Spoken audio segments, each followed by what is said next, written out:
Most of the Eskimo people in the world live in the Arctic regions of North America.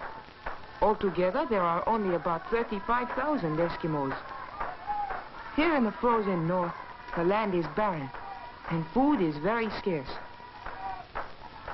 Our villages are small and far apart. In this Arctic region, the summers are short and cool. Our winters last for nearly 6 months and are very cold and stormy. My home is one of the snow-covered houses in a village called Point Hope. It is on the shore of the Arctic Ocean in Northwestern Alaska. Our lighthouse helps us to find our way across the flat, snow-covered land. Even in the summer, only a few ships come to Point Hope. None at all come after the winter storms begin in November. Our people depend upon the cold waters of the Arctic Ocean for much of their living. Alaska is a territory of the United States, and the Eskimos who live here are American citizens. My name is Harry. Vera is my sister.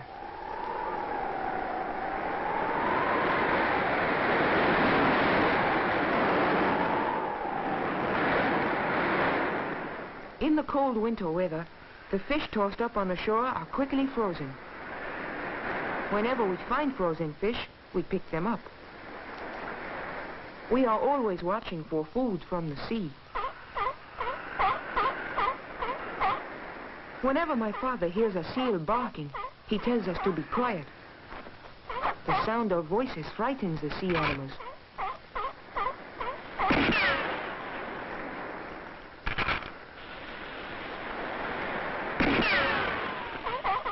From seals, we obtain food and clothing.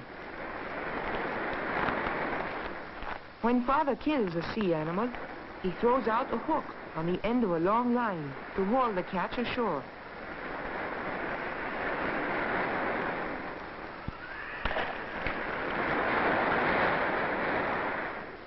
Our people hunt walrus and small whales only during the summer, but seal hunting goes on all through the year. Sometimes we hunt them from the shore, sometimes from boats, and other times we catch them by cutting holes in the ice. It is too cold for us to have farms. Only by hunting and fishing can we get enough to eat.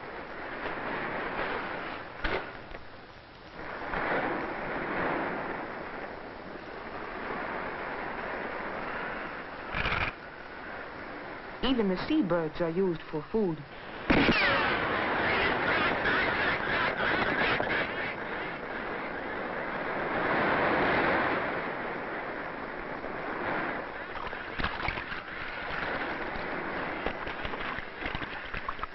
The loon my father has shot is brought to shore in the same way as the seal.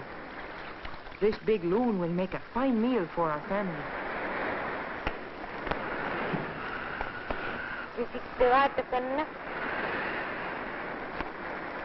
If we Eskimos were not good hunters, we would all starve to death. Father uses a homemade harness to drag the seal home. Harnesses are made of skin or from cloth bought at the trading post. Father got his rifle and cartridges at the trading post, too.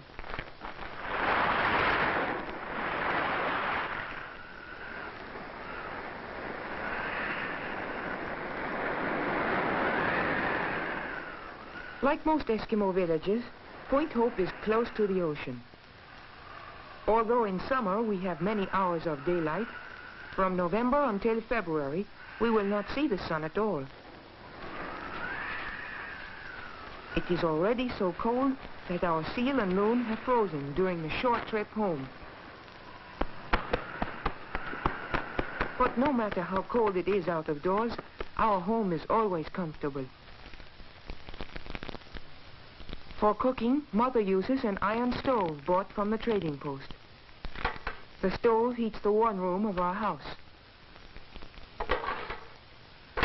We use driftwood when we can find it, but most of our meals are cooked over a fire of seal fat. This is called blubber and makes a very hot fire. We eat lots of raw fish. When fish are frozen, we let them thaw so the skin will come off easily.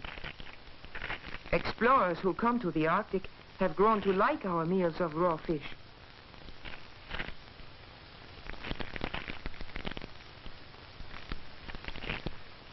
It is our custom to dip the fish in seal oil.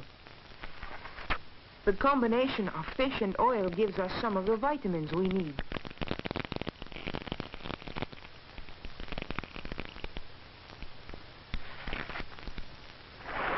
Most of the wood we have is found drifting in the ocean, for trees cannot grow in our land of snow and ice. My father uses his umyak to bring in a floating log. The umyak is his open boat. He also has a boat called the kayak, which is covered. Some of our boats are made of skins stretched over frames of walrus bone. Others we make from canvas and wood bought at the trading post. We Eskimos continually watch the shoreline, always hoping that something useful will come floating in from the sea.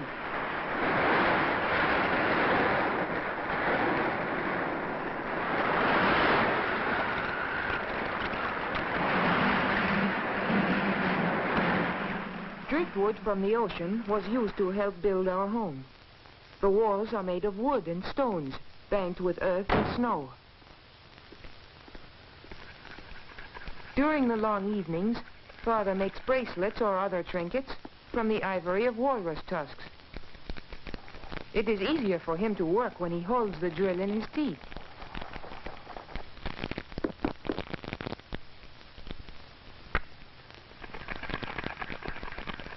My mother, like all Eskimo women, is very good at making boots and fur clothing. She chews the edges of the skins to make them soft. Then she bites the places where the skins will be sewn together. Father wants me to be able to use his harpoon gun when we go hunting for whales in the spring.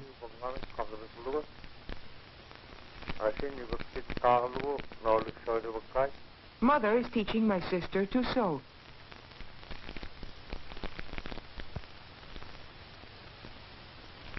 The boots Mother is making will be taken to the trading post to exchange for something the family needs. She has already made us our winter clothing. Except for hunting and visiting our neighbors, we seldom leave home during the winter. Once in a while, we go to the trading post. Our village, Point Hope, is very small, and there is only one store.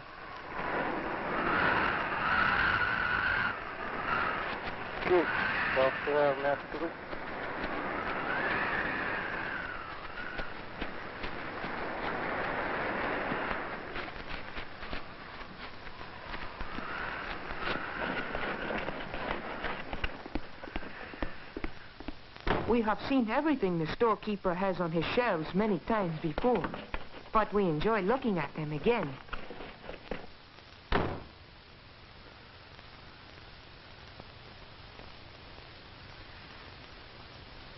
The trader knows the value of the skins, furs, and other things we want to trade. He will send them to stores in the cities of southern Alaska.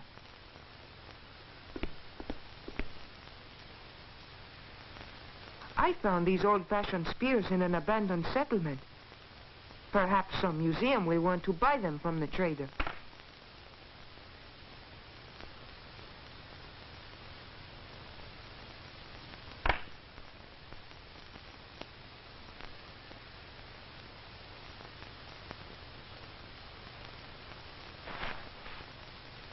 The trader makes a fair offer for the hatchet my father helped me make.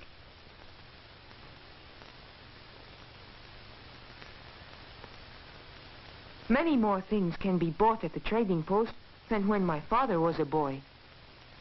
Ships and airplanes have brought us into closer contact with the rest of the world.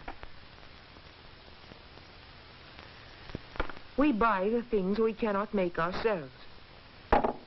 Trading is the only way in which we can get many of the supplies we need, for almost nothing grows in our cold land.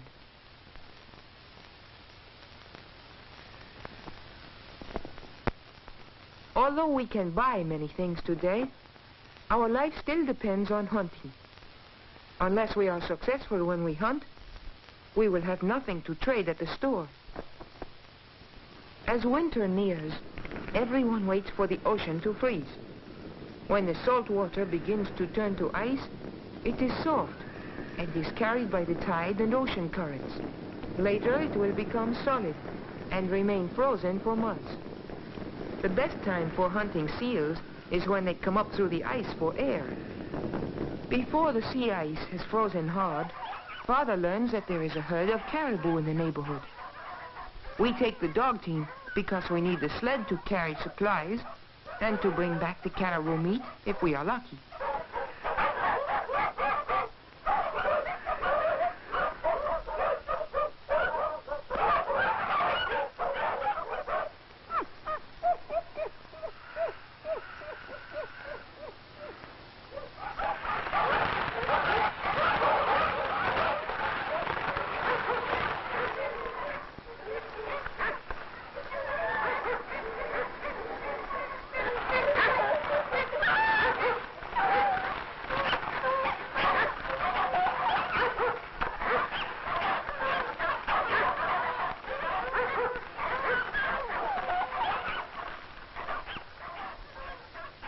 On the way, we pass the graveyard of an abandoned village.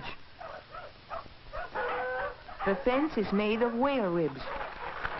Nothing but the cemetery is left of this old village, for all of the people moved to Point Hope years ago. Our sled dogs are the only domestic animals we have. We could not travel far over the winter snow without our dogs. Father does not know exactly where the caribou may be feeding. For all we know, they may have wandered miles from where they were first seen. All we can do is to keep moving and hope to find them.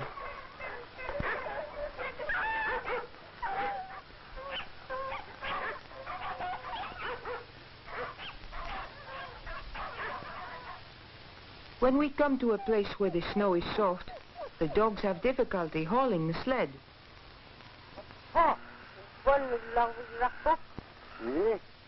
If there is no way to get around the soft snow, we must stop and lighten the load. This is a good place to make camp.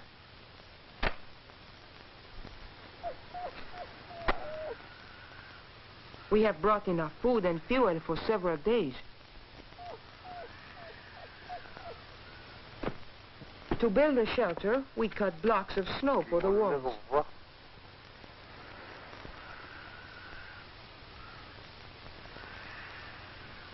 Because we will be here only a day or two, we just place sticks of driftwood against the snow walls and use a piece of canvas for a roof. Canvas is very valuable here in the Arctic. It is a product from the outside world that we have been able to get only in recent years.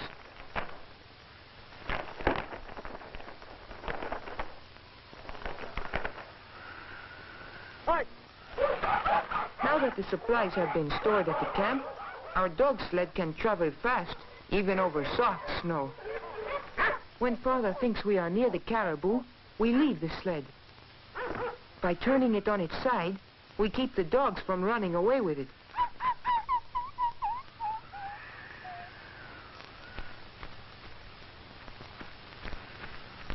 We try not to frighten the caribou.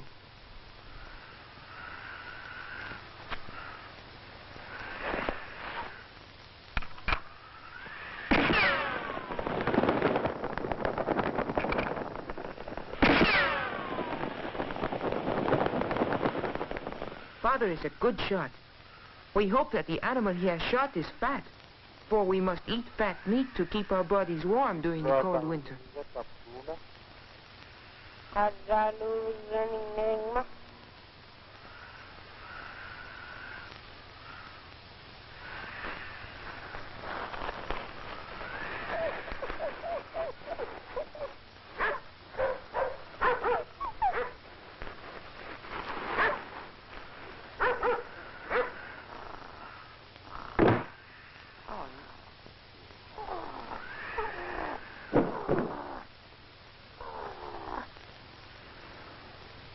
On our hunting trips, we seldom see other Eskimos, as there are very few people in our part of the world. It often takes a day by dog sled to reach the nearest village.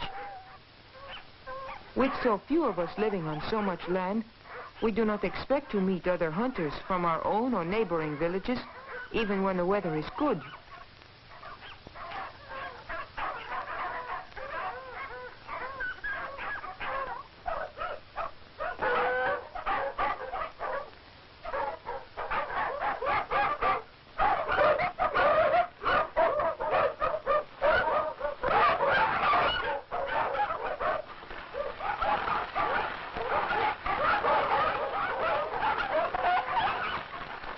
Our camp is just as we left it.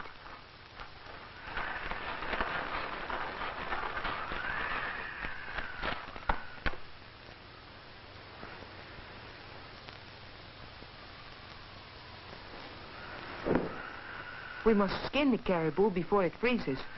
Otherwise, it would be difficult to remove the hide and cut up the meat.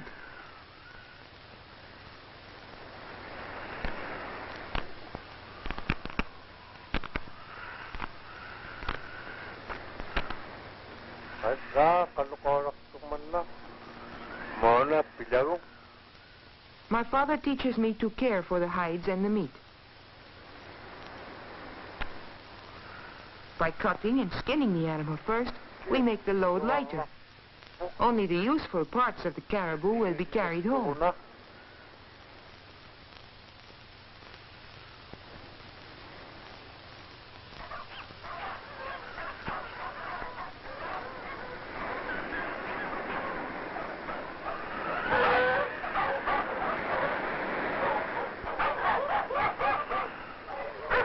This is the way our village looks in midwinter. Until spring, the snow will become deeper, and in some places the wind will pile it in drifts many feet high. Sometimes the thermometer will register 50 degrees below zero. For months on end, when the snow is deep, the only sound besides the wind will be the barking of our dogs.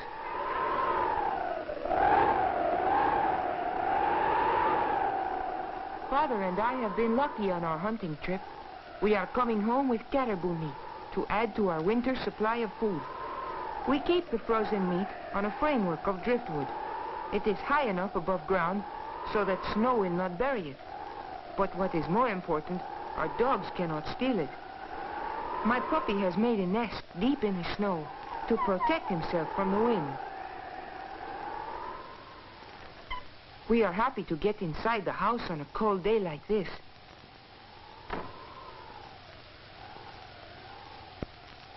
My mother is glad that we are back safely and pleased that we shot a caribou.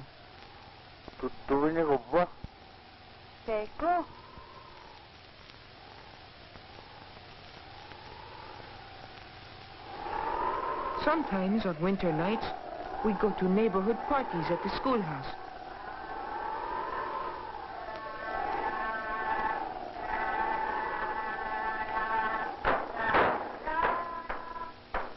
The school has a gasoline engine, which makes enough electricity to light the building. Our musicians are very proud of their ability. The music is played on Eskimo instruments.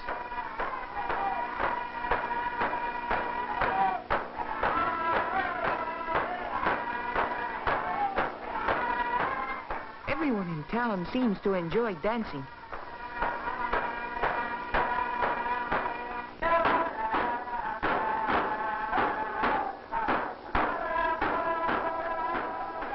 We think our Eskimo village is a pleasant place, even though it is in one of the loneliest parts of the world.